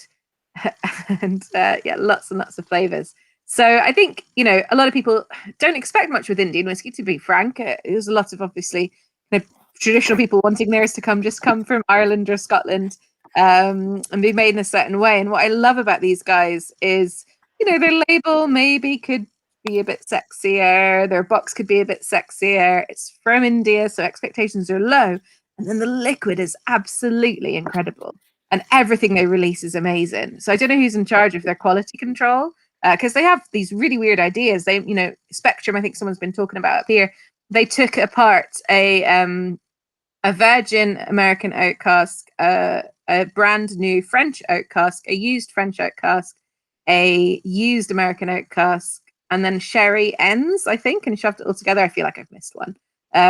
But they put 5 different cask types together to make one cask, and then aged whiskey in that to just see what happened. And you could taste all of it. You could taste all of the different types of wood. There's one that's called my favorite. It's called Cadambam, and they move it from ex-bourbon into brandy, into sherry, into rum, and then back into ex-bourbon. And that is, and again, you can taste everything. You can taste all the things that you'd expect from all those different cask types, all merged together. So really, really great little company. And, now exported to, 40 odd countries around the world, doing really, really well. Hard to find in India, unfortunately. You're not allowed to ship alcohol between the sort of counties, the states of India. So it's, you go to Delhi and you'll find it in like a 5-star hotel, more expensive than a Macallan. because it's had to be exported and then re-imported. But then you can get it in Australia, you can get it here, you can get it all over Europe and America as well. So yeah, really, really brilliant guys. And like I say, the first people making single malts in India. There are a couple of other companies now doing it as well. So if you want to get into Indian whiskey, I highly recommend it, because again, the tropical aging, the barley, experimental cask use. Yeah, exactly, Anthony. Exactly. Pay for the liquid. Bottles are nice, but you are supposed to chuck them away when you finish. So so that's I don't. I make flavored olive oil and vinegar and all kinds of stuff just to try and keep the nice bottles around. And I love a box as well. I'm a nightmare. Hundreds of whiskey boxes that are empty. Just put in different, hair ties or earrings and cables, all that kind of stuff. Yeah, exactly. It's getting ridiculous now. So yeah. So hopefully everyone's enjoying that. I'm not sure if it's everyone's first try of an Indian whiskey, but an absolute stunner. And I always seem like I'm pushing it too hard, but it's every time I taste it, it just puts a massive smile on my face. So yeah, it's, yeah, upcycling. I know it just looks like I'm an alcoholic, really. All right. Well, we've got one very last whiskey, and at the end of a world whiskey tasting without having tasted a Scotch, I think it's probably time we did finish on a Scotch. This is a pretty special bottling. It's a Portskeg 12-year-old spring edition. There was only 5,000 of these ever bottled, and it's from a distillery that happens to be on the northeast of Islay, quite close to Portskeg. It's probably the biggest producer on the island, but I can't tell you exactly where it is. But Google Maps should help you out there. You've got me EQ up on your screen. Yeah, so we don't have a Portskeg presentation. Oh yeah, and Bill's just reminded me, you guys did an Amrit tasting a few months ago, didn't you? I think when we were on Fairlow, you had Ashok from the distillery on doing an Amrit tasting with you, and he is absolutely amazing. And part of the reason I smile so much, I think, when I'm tasting Amrit is it just makes me remember how Ashok would talk about. Yes, I'll come back on now because you haven't got the screen share. Yeah, no, we did. Yeah, it was a great tasting, and I think actually anyone that joined that tasting, I got a personal invite from him to kind of email him to source any particular bottles that they might want to try and ask for. So I don't know if anyone's taken him up on that. No I mean, just go past the distributor and source from him. Yeah. He's a bit of a character, Ashok. He's hard to keep on topic a little bit. It's a good tasting actually, because we did that by Zoom as well, so it was quite interesting. We had some characters on that, which was it made it for a fun tasting. But some great whiskeys, yeah. He used to come over and help us out at the whiskey show occasionally, and it's actually I had to tie him to the stand because he just disappear off and not come back. And you're supposed to be working on the stand. Your colleague who we've rotated on to be on this stand with you has gone for lunch, and you've just abandoned the stand with whiskey on it. And he's like, "Oh, I was off swapping a watch with someone." What are you? One of the few bottles of Amrit Spectrum that we had for the whiskey show, he traded for something. Oh, really? Yeah, this is our entire year's tasting allocation, and he's gone off. So he's absolutely brilliant, though. And like I say, and now he's taken over distilling. Over the production side of the distillery, and there's some of the new stuff that he's put in place. I'm sure he told you, absolutely fascinating. So everything these guys do is great. Anything they have is it's really exciting when it comes through. I mean, the latest one we've had in is the Madeira finish, which is fantastic. I think we did try it on that tasting, and it was fantastic. There were quite a few orders on that after as well. So that was good. And that's like a 40 or something ridiculous 60-year-old Madeira casket that's been finished. Yeah, and I think it's not cheap. Even the bottle is around about the 140 mark. It's not a cheap whiskey, but definitely worth it. Yeah. Yeah, so if people have met him in person as well, he's been with you guys and done a tasting in person when things like that happened. But like I say, now a bit more chained to the distillery, which is good. I think his family took my hit. Keep him in place. I tied him to the stand, and they were like, "Great idea! We're going to tie him to home and make him stay put." But yeah, at least we get him virtually still, so it's all good. Yeah, exactly. All right then. So Amrit's delicious. Ashok is absolutely brilliant. He is bringing out. There's a new one coming out very soon called Tripava, which is a triple distilled single malt. India's first, maybe Asia's first triple distilled. Yeah, and that's going to be amazing. And there's another one called Bagheera that's coming out soon as well, which has got some very sexy branding on it. So yeah, in the next couple of months, keep an eye out for those. I think it's late. It's late. It's going to be a bit longer. Yeah. Brexit has caused many an issue getting stuff out of France. So yeah, and we've got. So I'm remembering Mariella. It would have been doing a Port Ascay tasting for you a few years ago. So the brand ambassador, when their first brand ambassador was called Mariella, and she went over everywhere and did tasting. She was spectacular. She's now with Aaron actually, so she's brilliant. And Port Ascay now have a lady called Julie, who is the most Glaswegian person ever. I think she's absolutely brilliant as well. It's all. I feel like, especially with Islay whiskies, for some reason, it just feels nicer coming from a Scottish person. I'm not sure what it is. I mean, my Welsh tones don't really bring it any justice. You see the Nathan, I think. Yeah, exactly. So yeah, Portskeag. For anyone that's not familiar with it, there is no distillery at Portskeag. They are, Portskeag are an independent bottler. Now, a lot of people will kind of think of independent bottling as kind of cheating. They'll say, but you didn't make the whiskey, you're bottling it under someone else's name, all of this kind of thing. But the cool thing with independent bottlings is that it gives you a really interesting way to try different whiskies from different distilleries that wouldn't normally be released that way. Now, I was kind of thinking of it as, we're going to go for a non-peated whiskey this time. So we're going to talk about something like Macallan.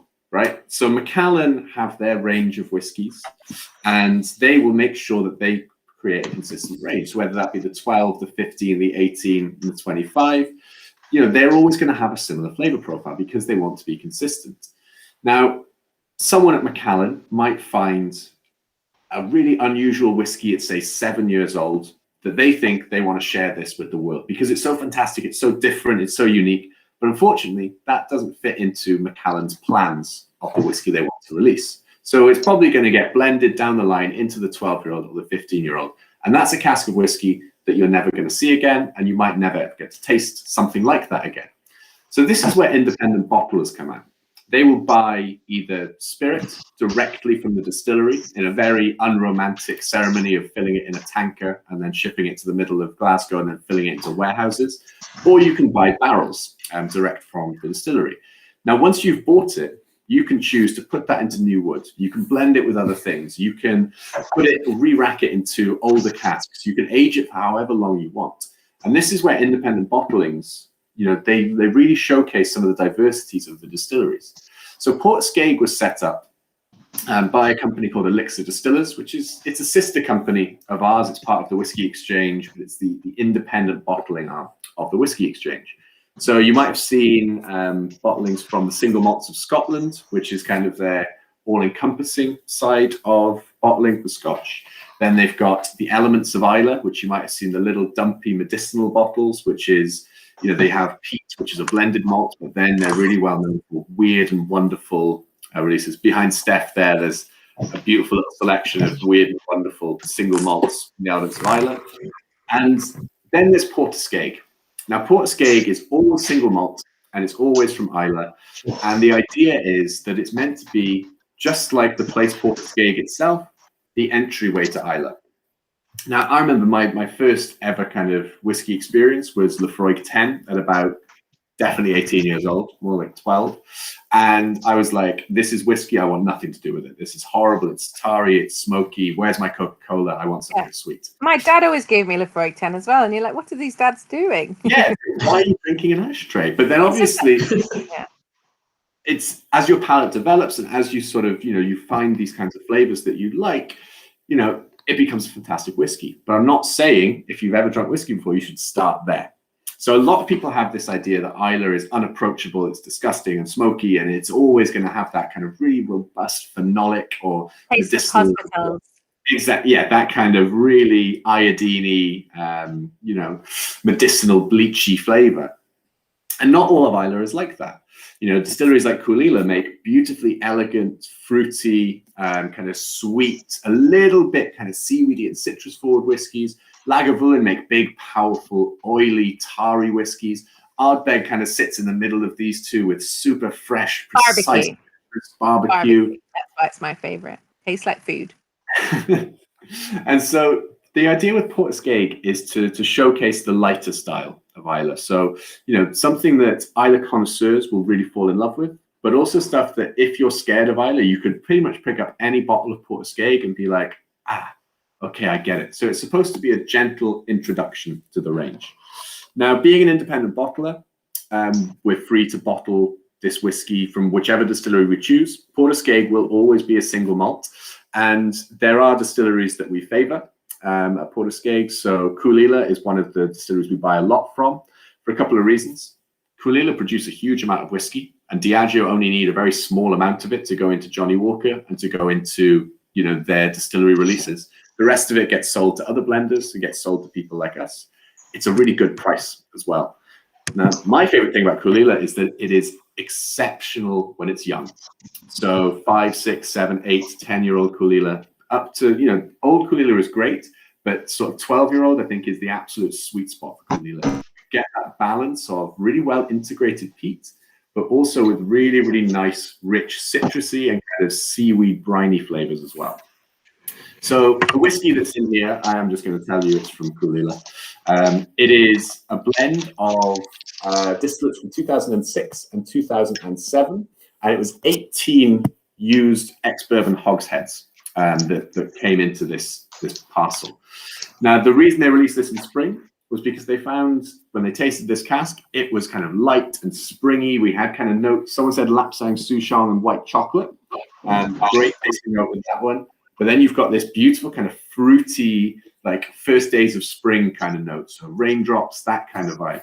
We've also got the autumn edition, which used a lot more sherry cask in there. So that gave us more of a bonfire note and more of that kind of robust style. But the goal with Portuguese is to always be approachable, but also highlight just how versatile Islay whiskies can be. So you might have seen some of the others in the range. There was a 19-year-old that was a Kulila bourbon barrel, completely different to the 17-year-old that was released previously. There was a 14-year-old unpeated bourbon cask that was from Bunnahabhain that was absolutely outstanding. There's a 28-year-old where we think it was Lefroy, but we couldn't be sure because it just came in a parcel as blended malt. So these whiskies are super special, but also little snapshots in time. So with the 8-year-old and the 100 proof, they are there to try and be as consistent as possible, but subject to changes. When it gets to anything beyond that, they're limited releases, and they might be quite big batches of, say, 10,000 bottles, but they are very much that whiskey will never exist again after that. So Portuguese, really, really affordable way to get into independent bottled Islay whiskies. So for me, I've not tried the springtime yet. I think I should probably see if there's still some bottles available. But everyone that's, I have tried it actually. We had a little tasting with Julia. Yeah, I can't find my wee bottle of that though. I don't have a full one. And we did a tasting with Julie when they launched it, and she sent us little sample bottles. Yeah, I must have tried it. Yeah, but I'm always completely confident in Portuguese quality, and everything that Elixir Distillers release, it's always kind of like, how do they do it? How does Sekinda have access to all of these casks? Because I've never tasted a whiskey. I've tasted one or two that weren't to my liking, so like very sulfurous sherried whiskies. There was like an old Bowmore they did for Elements of Islay that was slightly too sulfury for me, but everything else, the quality is just amazingly high, and it's a really nice way to try a different distillery or to try a distillery that but viewing it in a completely different light. and just to kind of let everyone know, as Nathan says, everything Portuguese releases then is quite limited. If it's kind of, if it's not the 100 proof or the 8-year-old, which are the consistent releases. This was part of 2 releases last year, wasn't it? So this was spring edition. So it's Portuguese 12-year-old spring edition. They did then also do an autumn edition. And it's basically gone, the spring edition. And that's why I don't have any. And so hopefully people, I'm keeping my fingers crossed for spring coming around the corner nice and fast. So we thought we'd do the spring with you. So like I say, try and keep an eye out for the sort of more spring-like sort of grassy, green flavors coming out. And then, really worth comparing if you can find the autumn edition, which there's a bit more of because it came out later, unsurprisingly. You will be able to taste a big difference there. The autumn one, a bit more sherry cask and a bit more spicy and wintry. So yeah, it's this is a stunner. It gives me hope for spring. Come on. Very good reviews on it, actually. Well, not everyone, but there's quite a few people saying this is one of their favourites for the evening. I'm torn. I'm torn slightly because I do like my Amroot. But this is actually, I do like peaty whiskies. I'm always a sucker for that. I do like pairing it, though. I like to have it with like some kind of cheese. I've tried a bit of chocolate with it. The chocolate's lovely. But I would like to try a little bit of cheese with it. Even like something nice and crumbly, or maybe even blue cheese, give it a go. But it's definitely more on the lighter side. Yeah, the port Ascot and the balance, but they always get that fruitiness, the herbaceous, the floral kind of thing coming in, which is it's great. It tastes of Islay. You wander around the kind of moors of Islay, and you've got this kind of heathery smell. You've got kind of all those other sort of fresh, really clean, fresh sea air happening as well. So I think that's kind of definitely a thing. Where does it stick for you in your kind of, considering you're an Islay girl? Where does it kind of sit for you in your palate range? Yeah, I love it. Absolutely. I think as well with Port Ascot, the amazing thing is those other flavors. I can sort of joke about loving Ardbeg, but quite often some of the simpler Ardbegs, it is really just tasting of barbecue, and you'd be really struggling to taste much other stuff happening. So it's a delicious sweet barbecue, kind of barbecue sauce essentially. Whereas with the Port Ascot, it always blows my mind how much other stuff is happening in these. So yeah, I can't say tonight because I didn't have any. We'll have to get a bottle from Chris there. So, I know. Well, they won't. There's none left. So I think you guys were given a bit of an allocation because we included this in the tasting, but that was pretty much us. The rest of the stock.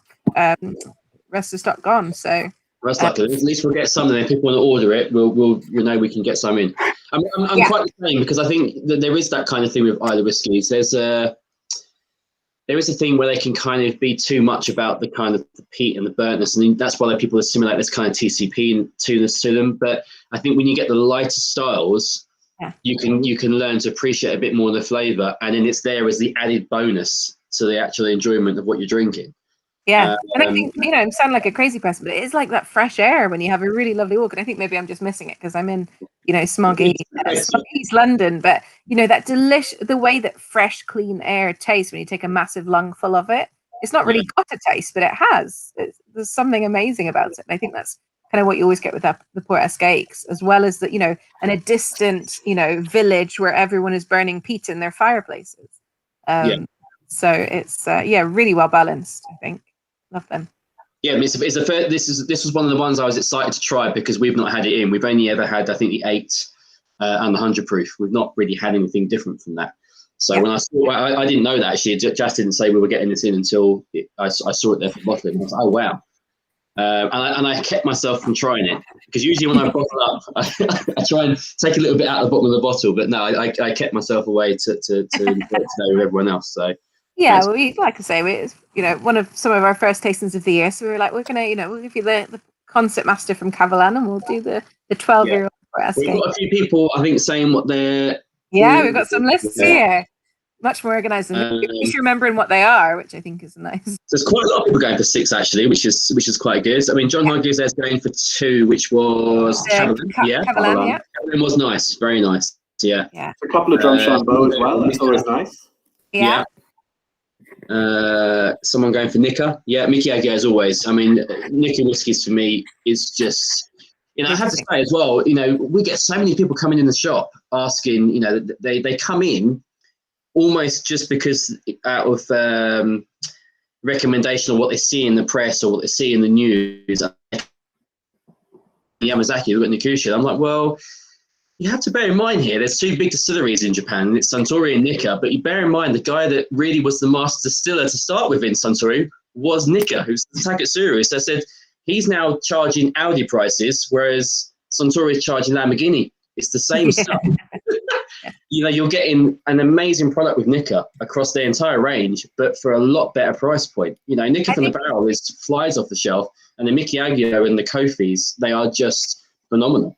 Yeah, and if you are a Scotch drinker as well, it's obviously more traditional, processes, so it's going to be more similar to your palate. Whereas obviously with Yamazaki, like Shinjiro Tori took Taketsuru's knowledge and then mixed it with knowledge of Japanese spirits production and other things. So those flavors sometimes in some of the Tories are amazing. They're really interesting to explore, but they sometimes I find a lot of people who are like, oh, I thought I was going to really like that, but compared to a Scotch, it had such different flavors. And if you've got some Mizunara cask in there, that's going to taste really kind of incensey, and there's some flavors that people find a little bit like, oh, that's weird. we've gone out. So I think the Nikka ones are just incredible. So elegant as well. So polite. We did go straight from the polite Japanese to the bold and brash American earlier, and I kind of joke that whiskies are a little bit like the sort of stereotypical person from that country. And that nothing more true, I think, than Japanese versus American. Anthony there is our resident sort of, I guess, Japanese collector. He's got a lot of Japanese whiskies. I think they travel quite a bit back and forth from Japan. Not so much now, but they always used to get some amazing stuff and drop through some little samples to us of stuff they picked up through duty free and in Japan. So they're always a big fan of things like Nikka and that. So, but even actually Cavalan for me, that was quite a nice one because I've had the original Cavalan back quite a while ago, but this podcast was something different, and I did enjoy that. I did enjoy that. It is nice, and again, because it's wintry, it's got those kind of Christmassy notes from the port coming through. The Drum Shambo was nice. I think because it's so light in a style, I think that's why it kind of can almost get outshone as we progress through the tasting. But I know Jazz is one that will always at the moment rave about, the ideas of the Irish really coming up in the world because they were so far behind, but now they're storming. So I think Irish whiskey is really now going to make a bit of a standpoint over the next few years. When people starting to understand the category, people didn't know what Irish pot still was before. They were like, I don't understand this. And obviously when there was just a couple of distilleries making everything for quite a few brands, it was all a bit uninteresting. Whereas now you've got a lot more distilleries doing things. The distilleries that have been there for ages are experimenting a bit more. So there's lots and lots of stuff happening and educating better. But I think the Drum Shambo, we, like I say, is a new brand for us to take on their first release. That's absolutely incredible quality coming out of there. So I think thank you people who have enjoyed the variety. So I think that basically brings us to the end of the tasting, guys. I'll just put a little note up in the scrolling bar. So look, for a Saturday evening, 6 whiskies, I can feel that I'm quite merry from those samples. So that's always a good sign. And we've enjoyed some fabulous tours around the world, really. Thank you again to Nathan and Stephanie for joining us again. It's always good when someone gives up the time to join us for the evening. Everyone just reading the comments has been really enjoying it. I don't think one of the whiskies has gone down badly, so that's always a good thing. And remember, as always, guys, you've got your tasting card there now that we now include, and you get a massive 15% off. Any bottles from tonight's order. As you heard from Stephanie there, we've got allocation on the Portsgate 12, so that's always good. So if you need that, drop us a DM or an email. Obviously, normally at the moment we use our craft gin site. We're a few months away from our new Tomoka site coming out, but at the moment with the craft gin, we don't really have these products on there, being whiskey. But if you just drop us a DM or an email, we'll get those orders processed for you, and we'll give you a 15% off. So it's well worth placing an order. I know, judging by the comments there's quite a few. But again, thank you to Nathan, thank you to Stephanie. Sorry Jack didn't join us today, technical issues. He has been there on the chat commenting there as Bill McCoy, so that's not just me commenting. Have a great weekend, guys. Enjoy the rest of the whiskies. I know I've kept a little bit back for mine, so that will keep me going for the evening. Thank you so much for having us. Thanks everyone for joining us. Always a pleasure. It's been great. Very much appreciated. Information overload as always, which is great. Which we like because you buy into the distillery, you buy into the work they put in and what they produce. These mass production ones we don't like. It's all about the. Well, like you said at the beginning, we could probably do a 4-hour talk on each of these. So just trying to which we are open to. If you guys want that, just let us know. Well, I tell you what, I'm quite interested in the whole Portsgate thing. I know we've done Amrut. and we've done Nika quite a bit. But the Portsgate thing is quite interesting to maybe do a Pacific tasting on those guys, because We'll get you Julie as well. You can need your accent. She's spectacular. yes, yeah. Scottish accent's always tough though. I always do have to listen double hard. So she's got the right amount. yeah. But yeah, again, guys, thank you very much. Give us like I said, orders in DM or email. Next whiskey tasting, we haven't got anything planned at the moment. It's going to be the end of February, so it will be announced in the next couple of weeks. We're just trying to confirm a few things. The next one we've got up is the cocktail Valentine's night. A couple of whiskey cocktails in that. So if you haven't got anything to do on Valentine's yet, you can always get the Valentine's tasting. 12 cocktails and I think 4 gin and tonics. So plenty of alcohol to be had. Yes. Oh my God. Yeah. So it would be a good evening. So links are on that or on our social media at the moment. And yes, I just point out we are finalists in the Drinks Retailer of the Year award. There's nothing you guys can do. You don't. There's no voting process. It's just down to what they finally decided. We're up against Whisky Exchange and Jerry's. Big competition, but we do hold the IWSC Spirits Retailer Award from 2018, and we beat them off that time. So I don't know. I don't know what they're looking for. We should wait and see. We should wait and see. Yeah. So if we get that, it's another big accolade, and then we just notch it up with the rest, and then it pays off for the hard work we put in. So for me and Jas, we thank you for that as well. But yeah, have a great weekend, guys. And